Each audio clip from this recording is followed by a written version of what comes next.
باللہ من الشیطان الرجیم بسم اللہ الرحمن الرحیم۔ عزیز طلبہ، آج ہم نیوٹن کا موشن کا پہلا قانون، Newton first law of motion, جسے انرشیا کا قانون بھی کہتے ہیں، کی تفصیلاً وضاحت کریں گے۔ تو نیوٹن نے 3 قوانین پیش کیے جو کہ حرکت کے متعلق ہیں، لہذا انہیں حرکت کے قوانین بھی کہتے ہیں، قوت کے قانون بھی قوانین کہتے ہیں، کیونکہ ان میں قوت کا ذکر آئے گا۔ تو جہاں تک پہلے قانون کی تعریف کا تعلق ہے تو اس کی تعریف یوں ہے کہ کسی قوت کی غیر موجودگی میں، کسی بیرونی قوت کی غیر موجودگی میں ایک ساکن جسم ہمیشہ ساکن رہے گا اور ایک متحرک جسم یکساں ویلاسٹی کے ساتھ اپنی حرکت قائم رکھے گا، برقرار رکھے گا۔ تو نیوٹن کے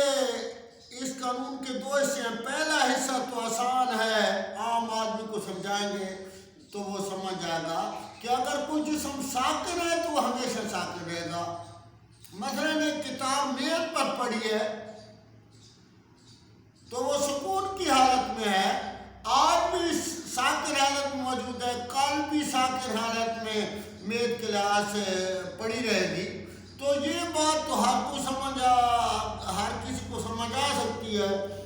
لیکن جہاں تک دوسرے حصے کا تعلق ہے کہ اگر کوئی ایک متحرک جسم یکساں ویلاسٹی کے ساتھ حرکت کر رہا ہو تو وہ ہمیشہ اپنی حرکت برقرار رکھے گا۔ جب یہ بات نیوٹن نے پیش کی تو لوگوں نے کہا کہ یہ تو بے وقوف ہے، اس کو تو غلط باتیں کرتا ہے۔ ہم فٹ بال کو کک لگاتے ہیں، وہ کچھ فاصلہ طے کرنے کے بعد رک جاتی ہے، اور یہ کہتا ہے کہ جو چیز چلتی ہے وہ ہمیشہ چلتی رہتی ہے۔ تو اس بات پر بار بار اعتراض کرنے کی وجہ سے اس نے جو ہے وہ ایک مثال پیش کی ہے کہ اگر ایک شیشے کی گولی لیں اور اسے کچے فرش پر چلائیں، جتنی یہ انگلی کی طاقت ہے اس کے لحاظ سے آپ چلائیں تو وہ کچھ فاصلہ طے کرنے کے بعد رک جاتی ہے، اور اگر پکے فرش پر اسی انگلی سے، اسی قوت سے اس شیشے کی گولی کو چلائیں تو وہ پہلے کی نسبت جو ہے وہ زیادہ فاصلہ طے کرتی ہے۔ اور پھر اس نے تیسرے مرتبہ کہا کہ اگر آپ جو ہے سنگ مرمر کے فرش پر چلائیں اور وہی قوت، وہی انگلی کی قوت استعمال کریں تو وہ پہلے دونوں فاصلوں کی نسبت زیادہ فاصلہ طے کرے گی۔ تو اس نے یہ دلیل پیش کی کہ یہ دراصل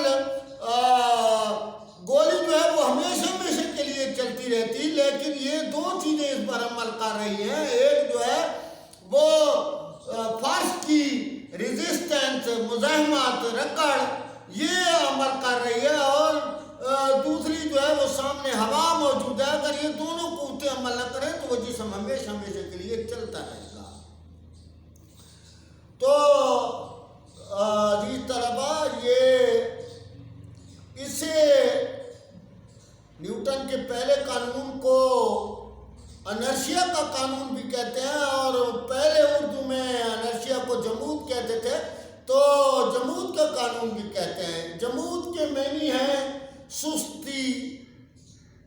اور یا کاہلی کے ہیں، اور جسم کا ریسٹ کی حالت میں اپنی پوزیشن کو برقرار رکھنا یہ بھی جمود ہے، اور کسی متحرک جسم کا اپنی حرکت کو برقرار رکھنا یہ بھی جمود ہے، یہ بھی انرشیا ہے۔ تو انرشیا کی تعریف آپ کی کتاب کے صفحہ نمبر 57 پر موجود ہے کہ انرشیا کسی جسم کی وہ خصوصیت ہے جس کی وجہ سے وہ اپنی ریسٹ پوزیشن یا یونیفارم موشن میں تبدیلی کے خلاف مزاحمت کرتا ہے۔ بات کی سمجھ آئی ہے یا نہیں آئی؟ خدا جانے لکھا ہوا ہے کہ it resists against its state of rest or when it is moving with uniform velocity or it is called inertia۔ تو بات دراصل یہ ہے، میں جو کچھ کہہ سکتا ہوں وہ یہ کہ اگر کوئی جسم ساکن ہے تو وہ اسی ضد میں ہے کہ میں ساکن رہوں، اور اگر کوئی جسم چل رہا ہے تو وہ یہ ضد کر رہا ہے کہ مجھے چلنے دو، مجھے روکا نہ جائے، اسے انرشیا کہتے ہیں۔ آئیے دیکھتے ہیں کہ انرشیا کی کچھ مثالیں پیش کرتے ہیں جس سے وضاحت ہو جائے گی کہ جب یہ آم کے پیڑ پر یا درخت پر آم جو ہے وہ پک جاتے ہیں تو آپ کی کیا خواہش ہوتی ہے؟ آپ کی خواہش یہ ہوتی ہے کہ یہ آم نیچے آئے اور ہم کھا لیں۔ جب آپ آم کی طرف دیکھتے ہیں تو اور چھڑی لیتے ہیں تو وہ کہتا ہے نہیں نہیں میں نیچے نہیں آتا، میں نیچے آؤں گا تو تم مجھے کھا لیں گے، لیکن وہ چاہتا ہے کہ میں وہی اوپر موجود رہوں۔ آپ چھڑی سے بار بار اسے ہلاتے ہیں تاکہ وہ فوراً نیچے آئے، لیکن اس کی کوشش ہوتی ہے کہ وہ اپنی حالت برقرار رہے، یعنی وہ ریسٹ کی حالت میں ادھر موجود ہے تو وہ ریسٹ کی حالت میں رہے۔ یہ تو قوت آپ کی زیادہ ہو جاتی ہے جس کی وجہ سے جو ہے وہ نیچے آنے پر مجبور ہو جاتا ہے، ورنہ وہ نیچے آنے کے لیے تیار نہیں ہوتا۔ وہ کہتا ہے جس طرح میں کھڑا ہوں میں کھڑا ہونے دے مجھے۔ تو یہ ہے ریزسٹ کہ وہ اپنی ساکن حالت کو برقرار رکھنا چاہتا ہے۔ اسی طرح جو ہے یہ دوسری مثال جو ہے جب آپ بس میں سفر کر رہے ہوتے ہیں اور درمیان میں جو ہے وہ باڈی کے اندر جو ہے مسافر کی تعداد زیادہ ہوتی ہے تو آپ کھڑے ہوتے ہیں تو بات تیزی سے چل رہی ہوتی ہے، آپ خوشی محسوس کرتے ہیں کہ کتنی تیز چل رہی ہے، لیکن جب وہ بریکیں لگاتا ہے تو آپ جو ہے وہ آگے کی طرف جو ہے جھک جاتے ہیں اور کہتے ہیں کہ ڈرائیور یار تجھے چلانے کی سمجھ نہیں ہے۔ اور نہیں، یہ بات نہیں ہے کہ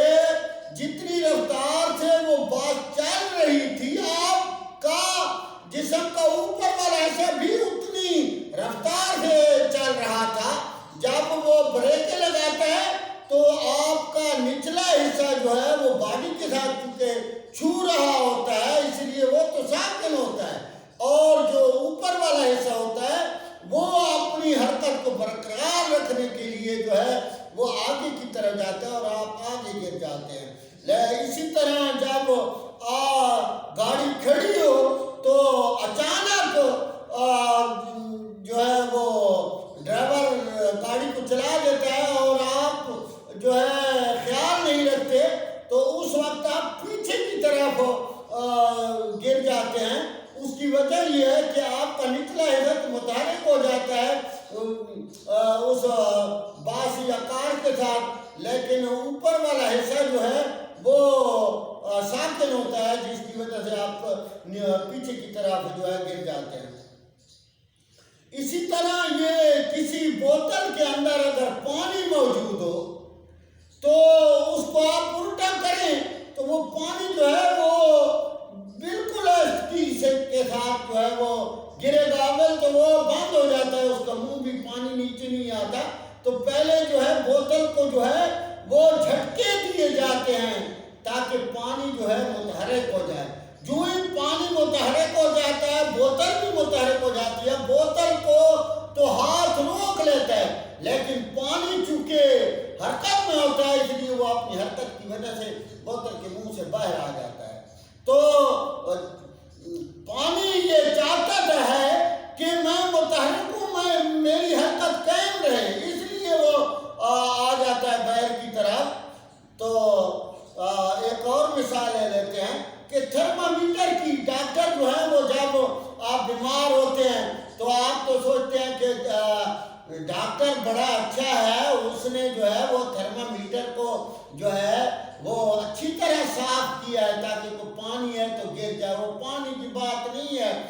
وہ ہے کہ تھرمامیٹر کو اس طرح وہ آ کر جھٹکے دیتا ہے تاکہ تھرمامیٹر کی نلی کے اندر اگر کوئی پارا وہاں ساکن کھڑا ہے تو وہ حرکت میں آ جائے، اور حرکت میں آنے کی وجہ سے جب آپ تھرمامیٹر کو ہاتھ میں پکڑتے ہیں تو تھرمامیٹر تو ساکن ہو جاتا ہے، لیکن جو پارا ہے وہ متحرک ہوتا ہے اور وہ حرکت کرتا ہوا نیچے بلب کے پارے کے ساتھ جا ملتا ہے۔ تو یہ تھرمامیٹر کی مثال میں نے دے دی ہے۔ اسی طرح جو ہے یہ ٹرینیں اب تو بند ہو گئی ہیں، لیکن ٹرینیں جب چلتی ہیں تو اس وقت جو ہے عموماً گارڈ یا ٹی ٹی جسے کہتے ہیں وہ پلیٹ فارم پر دوڑنا شروع کر دیتا ہے۔ دوڑنا اس لیے شروع کر دیتا ہے اگر وہ چلتی ہوئی گاڑی میں ساکن کھڑا ہے اور اوپر چڑھ جائے تو ہو سکتا ہے اس کا نقصان ہو جائے، اس کا دروازے سے جسم جو ٹکرا جائے، اس لیے وہ پہلے پلیٹ فارم پر دوڑتا ہے، اور گاڑی بھی ادھر چل رہی ہوتی ہے تو اس کا سارا جسم جو ہے وہ حرکت میں ہوتا ہے، اور وہ جب چھلانگ لگاتا ہے تو چونکہ جسم اس کا حرکت میں ہوتا ہے اس لیے وہ توازن کی حالت میں آ جاتا ہے اور وہ اس پر سوار ہو جاتا ہے کیونکہ وہ حرکت میں ہے۔ اسی طرح جو ہے جب آپ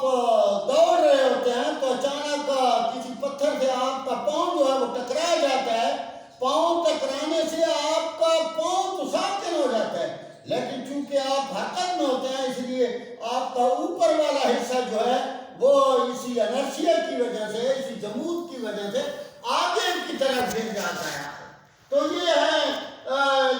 مثالیں اس کی۔ یا یہ آپ ہمارے سطح پر سائیکل چلاتے ہیں، سائیکل چلاتے ہیں، پیڈل لگاتے ہیں، پھر جو ہے اتنے پیڈل لگانے کی یا پیڈل پر قوت لگانے کی ضرورت نہیں ہوتی کیونکہ سائیکل کو اب ایسی قوت مل گئی ہے کہ وہ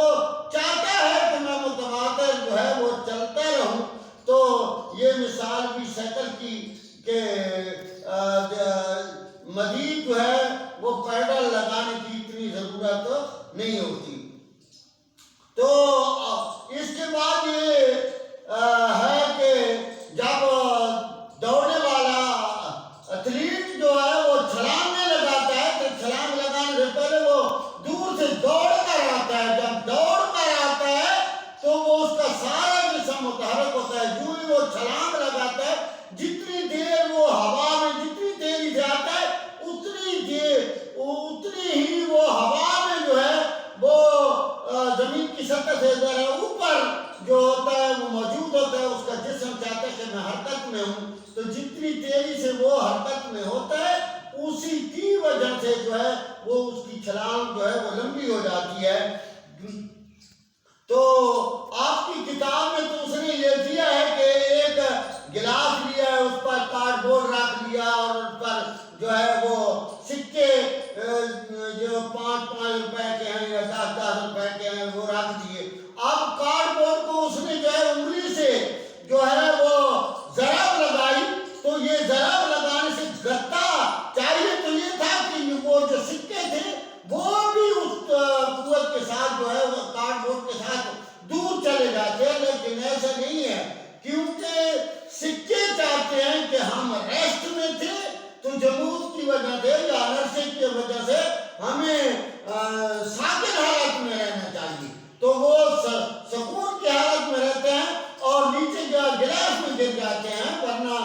اگر قوت وقت آپ نے کارڈ بورڈ لگائی تھی تو وہ اسے بھی چاہیے تھا سکھوں کو کہ وہ بھی اس کے ساتھ چلے جاتے، لیکن ایسا نہیں ہے۔ تو اس کے یہ بالٹی میں آپ پانی بھرتے ہیں، چوڑے منہ والی، چھوٹا منہ نہ ہو اس کا، اس میں پانی ڈالیں، پانی ڈالنے کے بعد آپ اس پانی کو تیزی سے ہلائیں، تو پھر